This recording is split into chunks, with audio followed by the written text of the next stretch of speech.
Assalamualaikum warahmatullahi wabarakatuh.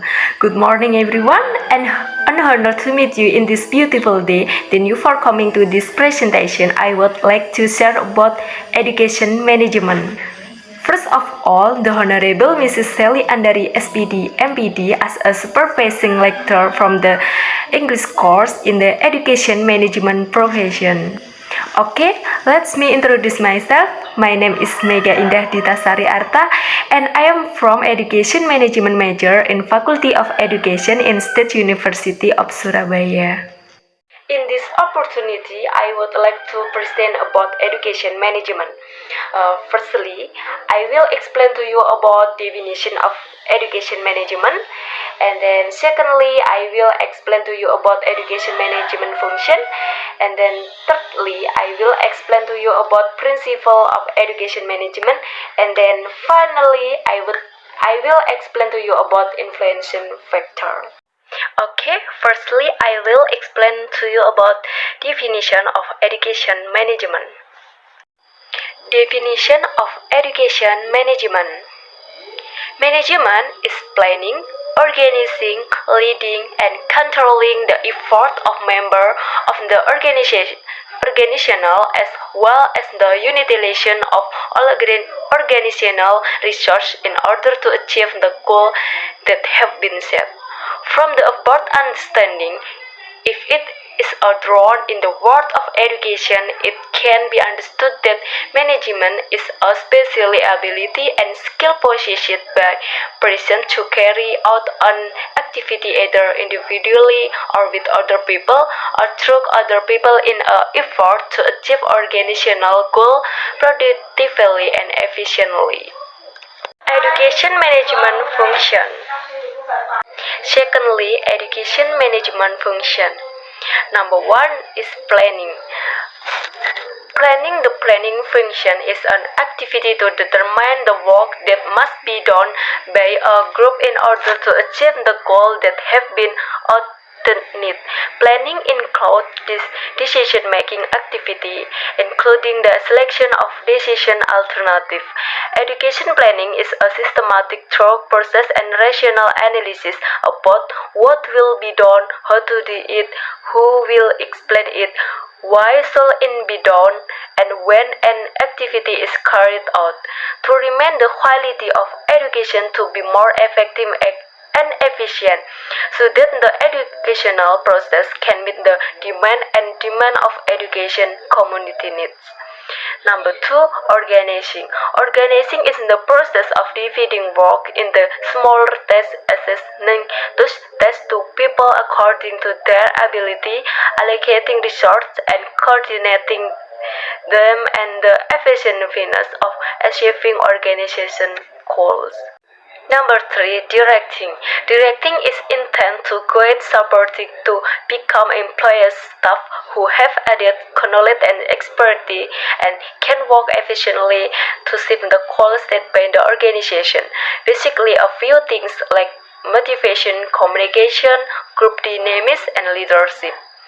Number four, supervision. Supervision is need to see and evaluate the extent to which the results are being achieved.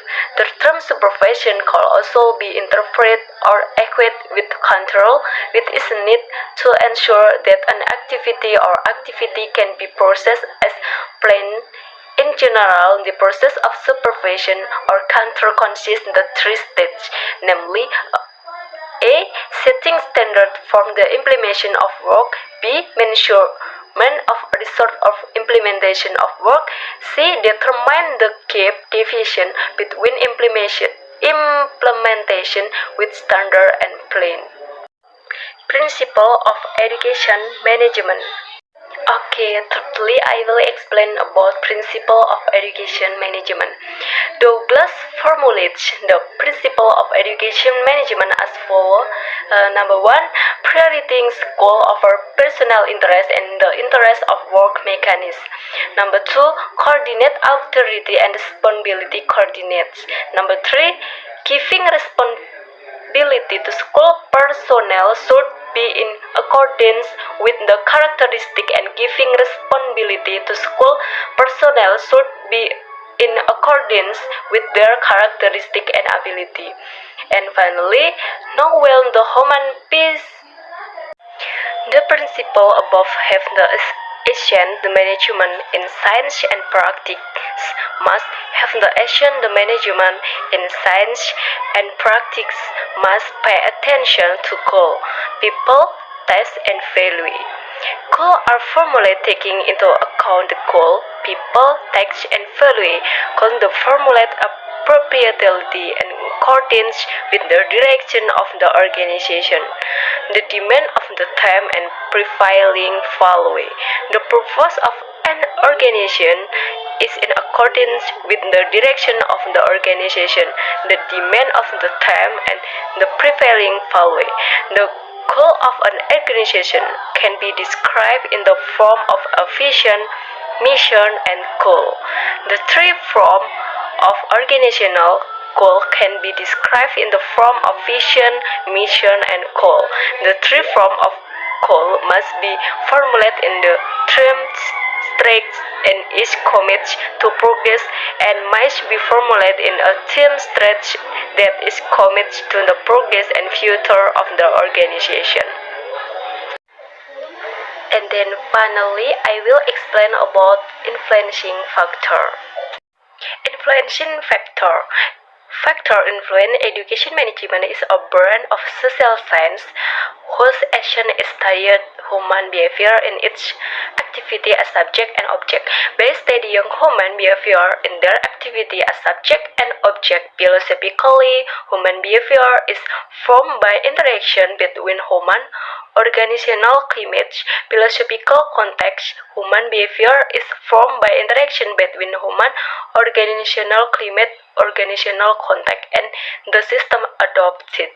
These three interactions, both individually and in organization and system adopts.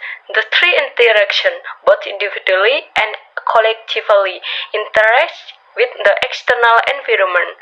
Thus, they interact with each other with their external environment. Thus, it can be concluded that the factors that influence the behavior of education management are, it can be concluded.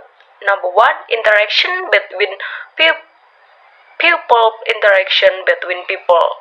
Number two, organizational climate, organizational climate. Number three, and the education system adopts sickness, the education sickness about sickness. Okay, that's all for our presentation today, and thank you so much for your attention. Wassalamualaikum warahmatullahi wabarakatuh.